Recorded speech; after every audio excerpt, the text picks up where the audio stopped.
Biker Adventure YouTube channel. Magandang gabi mga kababayan. Muli, samahan niyo ako mga kababayan sa aking munting YouTube channel. Pag-usapan natin mga kababayan itong patungkol sa sinasabi ni Gibo Teodoro mga kababayan. Tumatayong si Gibo Teodoro ang dumidipinsa mga kababayan sa ating presidente nga si PBBM mga kababayan. Dinidina ini Gibo Teodoro mga kababayan ang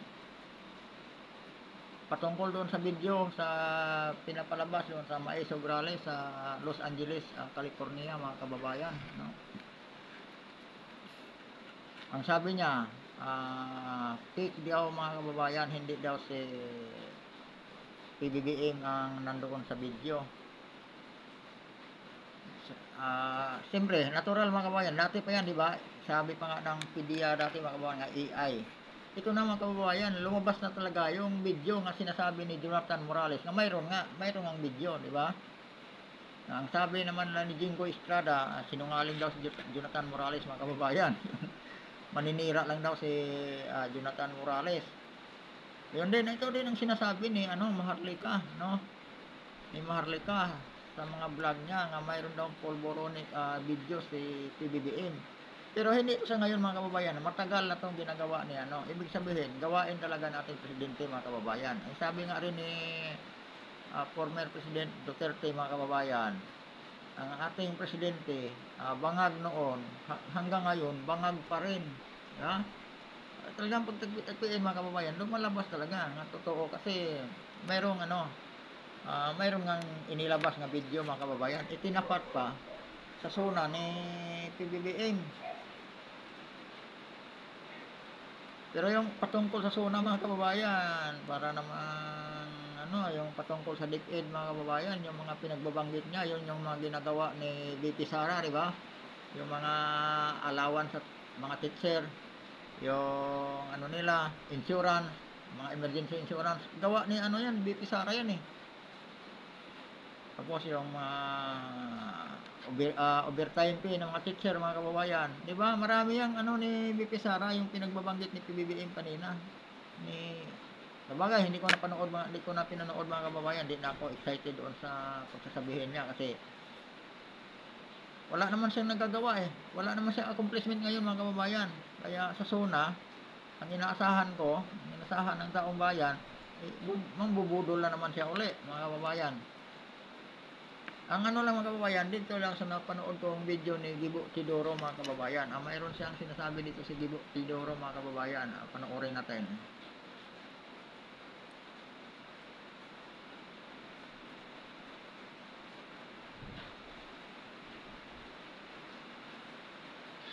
May nagpakita po sa akin kani-kanina lang ng isang video na di umano'y maisog na convention sa Los Angeles, California kung saan nagpalabas po sila ng isang video na ang gusto po nilang palabasin, ito po ay video ng ating Pangulo na may ginagawang hindi kanais-nais.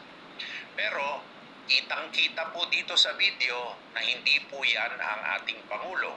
Peke po ang ginawa nila na video at obvious po na ito. Hindi daw kanais-nais mga kababayan. Mayroon daw ang ginagawa ang ating Pangulo nga hindi kanais-nais. Pero hindi niya mabanggit-banggit mga kababayan ano yung hindi kanais-nais na yun. Diba? Hindi niya mabanggit-banggit eh. Hindi niya masasabing bangag ang ating presidente. At saka, ang sabi pa niya mga kababayan, piki daw yung video. Paano niya na masabing piki yung video? Diba? Na-authenticate na ba yung, na ba yung mga video mga kababayan sa mga eksperto? Na sorry na ba yung video na yun? Bakit niya sabi nga piki yung video? Hindi pa nga nasuri mga kababayan yung video. Nagpauna na siya agad na piki. Para rin katulad sa depensa ng taga-PDEA na sinasabi AI yung video mga kababayan. Kaya pagpatuloy natin mga kababayan, panoorin natin yung mga sinasabi pa dito ni Gibo Sidoro. Na ito ay gawa-gawaan lamang. Ngayon, maliwanag na po sa akin, mga kababayan, na meron po talagang matinding plano na i-destabilize po ang ating gobyerno. Nag-umpisa po ito sa mga fake na mga news tungkol po sa Armed Forces of the Philippines at Department of National Defense. Tapos nagprogreso po ito sa di umano'y walkout na hindi naman po nangyari. Pagkatapos po ngayon na curiously po, araw po ng SONA, naglabas po sila ng peking video at sa Amerika pa. Bakit po sa Amerika? Yun mga kababayan, may ano daw, mga fake news, mga ano, patungkol. Yun yung mga patungkol mga kababayan, sinasabi niya patungkol fake news mga kababayan, nagpalabas daw ng fake news doon sa Armed Forces of the Philippines. Yung mga ano yung mga kababayan, ang tinutukoy niya, yung mga general na nag-walk out mga kababayan doon sa conference sa ano mga kababayan, doon sa general conference sa general headquarters sa Camp Aguinaldo mga kababayan. Ang sabi niya, fake news. Ngayon, kung yan ay fake news, bakit hindi nila kakasuhan si Dio Macalma para maglalabasan ng ebidensya mga kababayan? Bakit hindi sila kumikibo diyan, no? Kung ang nakasalalay diyan ang ating national security mga kababayan. Kung fake news ang sinasabi niya, anong ginagawa niya? Bakit hindi niya pinatawag si Dio Macalma o hindi niya kinasuhan mga kababayan kung yan ay fake news? Hindi nila magawa yon kasi maglalabasan ng ebidensya. Di ba? Ayan ang maganda kung gagawin niya, hindi yung sasabihin niya fake news na wala siyang gagawing aksyon. Ngayon, kung yung mga nagpakalat ng fake news, parang matauhan at parang madala mga kababayan, dapat mahilig din naman lang sila magpa-imbestiga, mahilig din naman sila mga kababayan, kumbaga ang tawag nito, manunopel ang mga sa karapatang pamamahayag, dapat mga kababayan, pinasuhan na yan. Diba? Kung yan ay fake news, si Dio Macalma ang nagbalita niyan bakit hindi nila ipatawag si Dio Macalma sasampahan ng kaso? Parang ilabas ni Dio Macalma yung ebidensya. Hindi nila magawa yung mga kababayan kasi maglalabasan ng ebidensya. Itong mga kababayan, itong sa sinasabi niyang faking video, dapat ganun din gagawin mga kababayan, di ba? Kakasuhan, ipapatawag, paimbestigahan. Tama yung sinasabi, manawagan sa Amerika, parang yun, masuri talaga yung video. Diyan talaga magkaalaman mga kababayan. At maglalabasan talaga dyan yung mga ebidensya.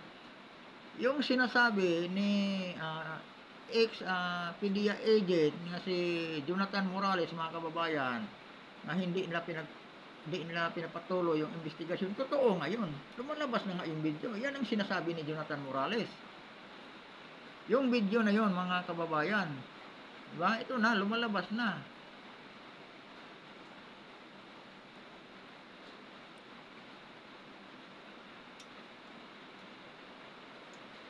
Amerika, yan po siguro ay parte ng plano nila upang sila po ay hindi masubject sa jurisdiction ng Philippine authorities.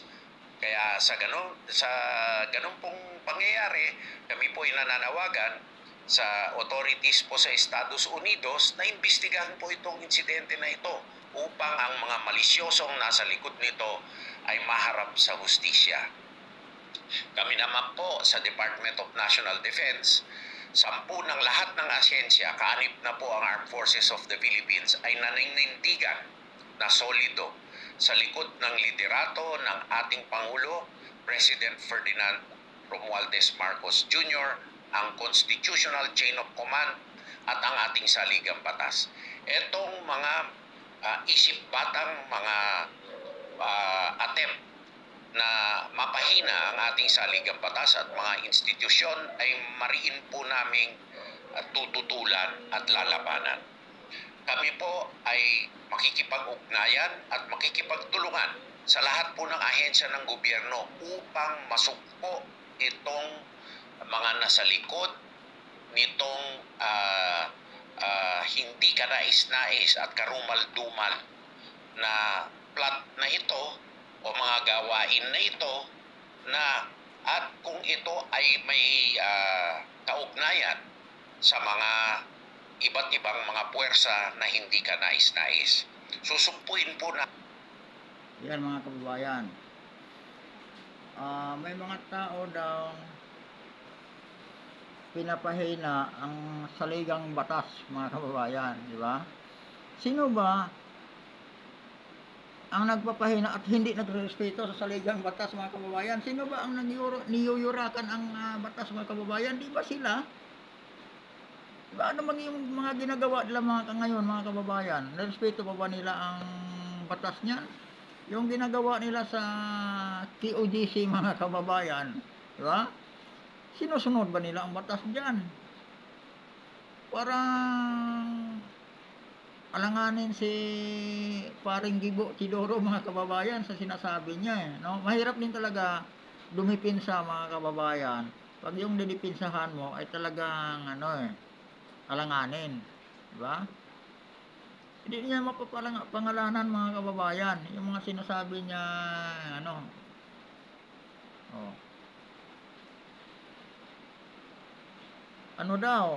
mga karumal-dumal. Sino ba ang may gawa ng karumal-dumal ngayon, mga kababayan? Yan ang tanong. Ibabalik natin kay paring Gibo Chidoro. Yung sinasabi niya ang gumagawa ng karahasan, gumagawa ng karumal-dumal. Sino ba ang gumagawa ng karahasan? Sige nga, ituturo nyo kung sino ang gumagawa ng karahasan. Ni NPA nga, mga kababayan, dahil humihina ng NPA noong panahon ni Duterte, hindi na nakagawa ng karahasan diba? Humihina na talaga, naghihingalo na Ang gumagawa ng karahasan, mga kababayan, ngayon, yung PNP SAP, diba? Sa utos ng DILG, mga kababayan, siyempre sa mandato ng ating presidente. Yung ginagawa nila kay Kibuloy, Pastor Apollo Kibuloy, kahit anong gagawin ng mga kababayan, ang mga tao, hindi nila malinlang. Alam ng mga tao ang katotohanan patungkol kay Pastor Apollo Kibuloy na ginikipit nila. Yung ginagawa na sa SMNI, mga kababayan, di ba? Karumal-dumal yung ginagawa na sa SMNI, wala silang sapat na basihan. Ang ginagawa na, niyuyurakan nila ang batas, di ba? Ginagamit nila, kapangyarihan nila, parang magawa nila ang gusto nila. Pinatahimik ng SMNI. Yung pagsisiil, mga kababayan, sa malayang pamamahayag, sino ang gumagawa niyan? Di ba sila? Sila nga sa posisyon Sila ang gumagawa ng karumal-dumal, mga kababayan. Hindi yan ngayon, ipagbibintang nila sa iba. Parang mga kababayan, alanganin itong mga pinagsasabi ni paring Gibo Chidoro. No? Nakakawalang gana rumispeto, mga kababayan, pagka ganito ang ating government official, maturingang government official. Ngayon, magpakita lang ng pruweba nga sumusunod sila sa batas. Anong pruweba? Ang sinasabi nila na may mga taong pinapahina ang batas. Kung may mga taong nilalabag ang saligang batas, sila ang lumabag, mga kababayan. Sila ang mga nakaupo ngayon, nasa administrasyon ngayon. Marami silang ginagawang mga kababayan, kababalaghan. Yan ang sinasabi, yan ang babalik sa kanila, yung sinasabi ni Gibo Chidoro. Katulad ng mga kababayan, yung sa pamimigay ng ayuda, mga kababayan, no? Yung pamimigay ng ayuda pangloloko, diba? Nasa batas ba yan ang congressman ang mamimigay ng ayuda? Di ba dapat DSWD? Kaya nga may DSWD. Yun ang trabaho ng DSWD. Di ba, mga kababayan? Yun ay lang nila. Ngayon ang motibo lang, isang political agenda, mga kababayan. Isang political yung pamimigay kunwari ng ayuda. Di ba? Tapos sasabihin niya, may mga tao, mga kababayan, pagbigyan natin si Gibo Chidoro sa mga sinasabi niya.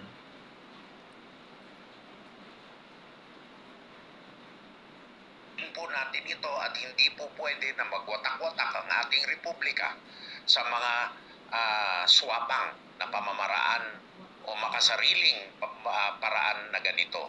Kami po ay nananawagan. Swapang nga pamamaraan daw mga kababayan. Sarili nga makasarili nga pamamaraan. Nakakatawa ito si Gibo Tidoro, mukhang kahapon, para siyang kahapon lang pinanganak, no? Parang tingin niya sa atin mga kababayan, kahapon lang pinanganak. Tingin niya sa atin tatanga-tanga. Sino ba ang swapang ngayon? Mga kababayan, sino ba ngayon ang swapang? Sino ba ngayon ang makasarili? Itatanong natin kay paring Gibo Tidoro. Mahirap man sabihin, pero amaw din to si Gibo Tidoro mga kababayan. Sinasabi niya, hindi niya alam ang sinasabi niya kung sino yung tinatamaan niya Swapang, makasarili, sino yun? Sino yung mga tao na yun?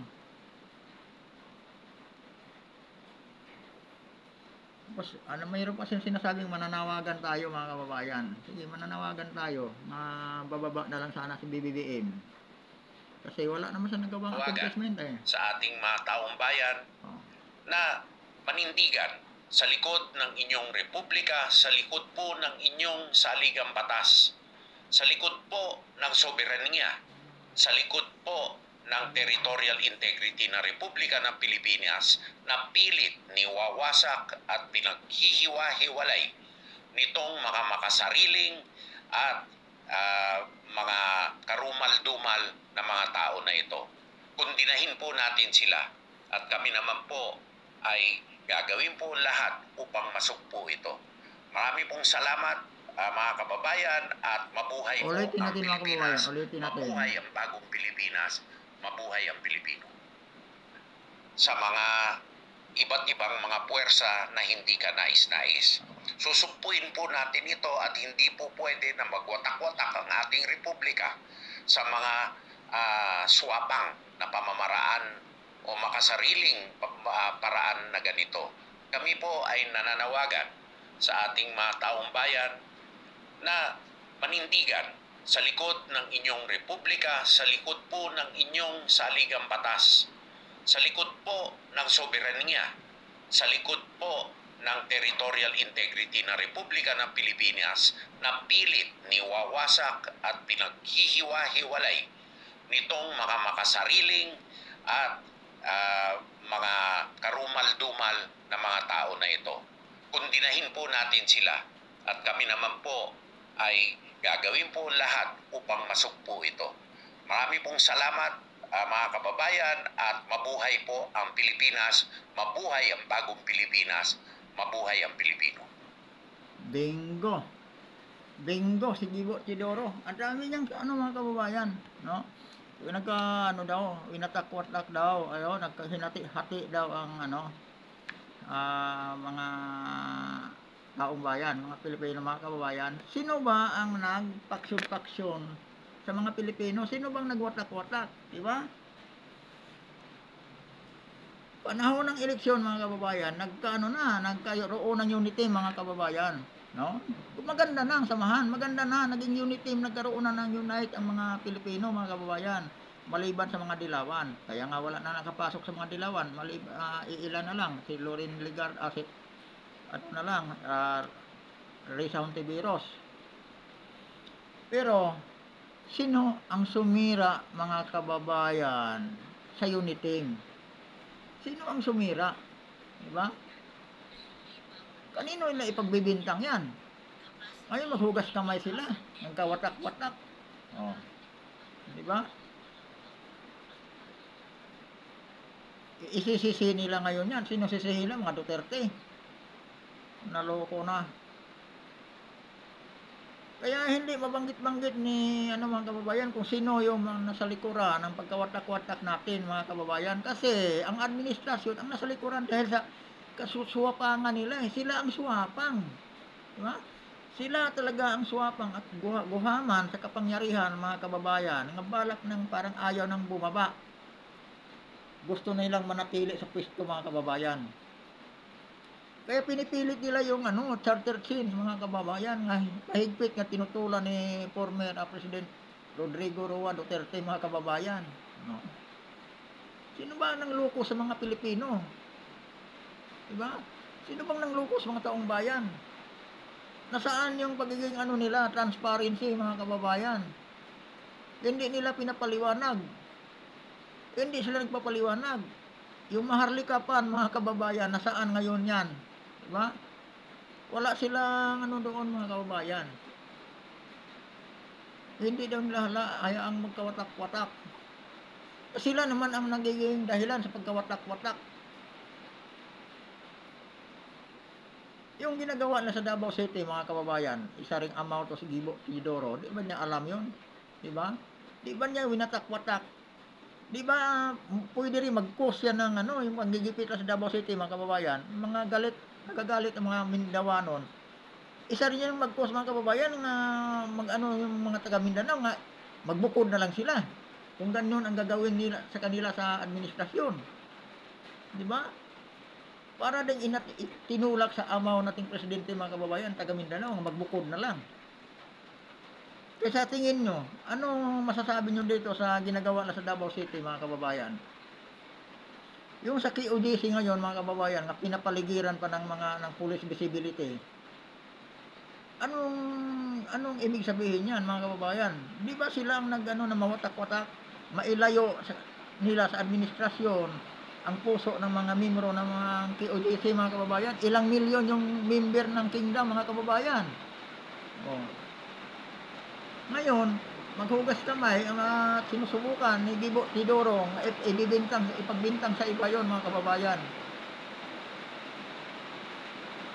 Pinoprotektahan niya si PBBM na gumagamit talaga ng pinagbabawal na gamot mga kababayan. Eh ngayon na may video na di ba? Nasira ang zona ni PBBM mga kababayan dahil diyan sa ano na yan. Pero kung ang presidente nagtrabaho ng tama mga kababayan, kung ang presidente ginawa lang niya ang responsibilidad niya sa mga Pilipino sa bayan, dapat mga kababayan walang video na ganyan na lumalabas. Kaya lang may lumalabas ng video ng ganyan dahil is panggigipit ng presidente nga siya ang number 1 hindi sumusunod sa batas. Siya ang tagapasunod ng batas mga kababayan, pero siya ang number 1 hindi sumusunod ng batas. Oh. Tama ba yung ginagawa ng ating presidente ngayon mga kababayan? Di ba? Ito pa, mayroon pang isang mga kababayan, idagdag lang ako. Idagdag ko lang doon sa zona ng mga sinasabi ng doon sa people's zona mga kababayan noong Sabado. Yung sinasabi ng isang empleyado ng Philtranco mga kababayan. Ito importante ito mga kababayan, Philtranco ha. Yung Philtranco ang Philippine Transit Corporation mga kababayan. Matagal nang yan, tumatakbo, matagal nang nag-ooperate yan. Sa gobyerno yan. Panahon pa ni Marcos yata yan mga kababayan, senior. Ilang dekada na yung Philtranco na yan tumatakbo mga kababayan. Kumikita yung Philtranco na yan. At saka importante yan kasi yan ang naghahatid ng pasahero papuntang Visayas, mula Luzon papuntang Visayas at Mindanao mga kababayan. Pero ang Philtranco ngayon mga kababayan, kaang-kaang na, bulok-bulok na, hindi mapagawa-gawa kasi wala daw pira ang gobyerno nga sinasabi, walang pira, walang budget. Nasaan ang kinikita ng Philtranco mga kababayan? Pag nasira ang Philtranco, ang mga empleyado hindi makapagtrabaho, hindi makabiyahe, mga driver sa konduktor mga kababayan. Kaya sila na lang daw ang bumibili ng pisa para magkaroon sila ng trabaho para makabiyahe sila mga kababayan. Walang budget ang gobyerno para sa Philippine Transit Corporation. Pero may 500 billion mga kababayan si Tambaloslos para sa ayuda pan. Okay, nyo? May 500 billion si Tambaloslos para sa ayuda pan. Pero ang Philtranco mga kababayan, kailangan ayusin, kailangan ng maintenance, walang pera. Oh. Walang pera ang gobyerno pagdating doon. Mayroong daw sinasabi nga 800 billion ang program fund na itinatabi sa ating presidente mga kababayan. 800 billion. Samantalang ang Philippine Transit Corporation naghihingalo mga kababayan. Bakit hindi man lang maambunan kahit yung mga 10 billion may ando doon para magkaroon ng mga brand new nga mga sasakyan at makabiyaheng ligtas ang ating mga kababayang mga Bisaya at mga taga Mindanao. Kasi yung Philtranco ang naghahatid sa mga pasahero papuntang Visayas at Mindanao mga kababayan. Walang budget ang gobyerno pagdating doon pero mayroong 800 billion nga unprogrammed fund ang ating presidente. Mayroong 500 billion ayuda fund si Tambaloslos. Anong kalokohan to? Tapos sasabihin ni Gibo Tidoro sa may mga taong swapang makasarili. Sino ngayon ang makasarili? Sino ngayon ang swapang? Ito si Gibo Tidoro Amaw to, hindi to nag-iisip eh. Diba? Hindi siya nag-iisip eh. Hindi niya pinangalanan kung sino yung swapang sa bagay. Hindi nga niya napangalanan. Hindi niya masabi-sabi nga dahil swapang ang ating presidente ngayon, kasalukuyang presidente. Swapang ngayon ang ating kasalukuyang speaker, no? Kaya ano rin 'yon kasi hindi niya pinangalanan, hindi niya masabi, wala naman akong sinasabi mga Duterte Di ba? Pwede rin 'yon. Hindi niya mabanggit-banggit pangalan, hindi siya makabanggit-banggit mga pangalan mga kababayan. Ang sabi lang niya, mapanagot kung sino man yung mga taong nasa likuran niyan. Kaya nga si BBM pinapababa na eh. Gusto na ng mga taong bayan, pababain na yan, yung walang kwentang pangulo. Kasi hindi niya kaya mamuno sa ating bayan, mga kababayan. Hindi niya kaya, wala siyang kakayahan parang mamunuan ang ating inang bayang Pilipinas. Kaya dapat talaga, marami nang nanawagan na mag-resign na lang, magkusa na siyang pag-resign para hindi maulit ang nangyari sa kanyang ama, mga kababayan. Yung kanyang ama, hindi naman talaga lingid sa kaalaman natin lahat. Maraming proyekto yun na hanggang ngayon napakinabangan natin. Pero napatalsik na rin. Ito pa kaya si Dayon Jr., mga kababayan, na talagang walang kwenta. Totally walang kwenta talaga. Diba? Wala talaga siyang kwenta. Wala naman siyang nagawa eh. Mayroon siyang pabahay, mga kababayan. Pero may nagre-reklamo. Oh. Ang mga taga-urban poor, mga kababayan, yung mga nagbabasura, nangangalakal, nga dapat mabigyan ng bahay kasi walang masilungan yan. Walang mauuwian yan. Oh. Alam mo, tinatanggihan, anong nangyari sa kanila? Ano lang, di ba? Yung tawag nito, na ano lang sila mga kababayan, parang nabubuli lang. Anong tawag dito sa ano bang termino ito mga kababayan? Ang tawag nito, kasi ang sabi hanapan daw sila ng SSS, pag-ibig mga kababayan, wala sila. Nangangalaka lang eh. Mahirap talaga, walang trabaho mga kababayan. Hindi daw pwede, hindi sila mabigyan kasi wala daw makuha ng pambayad. Ang akala ko ba, yung pabahay na yun ay libre mga kababayan. Yung pala, may bayad. At saka ang nakatira mga kababayan, yung mga kaalyado lang din ng Pangulo. Yung mga kaalalay lang ng Pangulo, mga kababayan, sila lang din ang nakakuha, di ba? Hindi para sa mga mahihirap na mga kababayan. Kaya hindi mawala-wala yung tao sa lansangan, mga kababayan, nga walang pasilungan, nagtiis matulog sa gilid ng kalsada sa ilalim ng LRT, mga kababayan. Kaawa-awang mga Pilipino. Pag ngayon, mga kababayan, ang nakita sa mga turista, nakita sa mga ibang lahi, ang tingin talaga sa Pilipinas, napakakawawa. Kasi hindi maayos-ayos ang ating gobyerno, yung mga taong walang masisilungan. Tayo nga ng pabahay mga kababayan para daw sa mga mahihirap ng mga Pilipino. Sila lang din ang nabigyan. Yung mga kaalyado lang nila ang nabibigyan.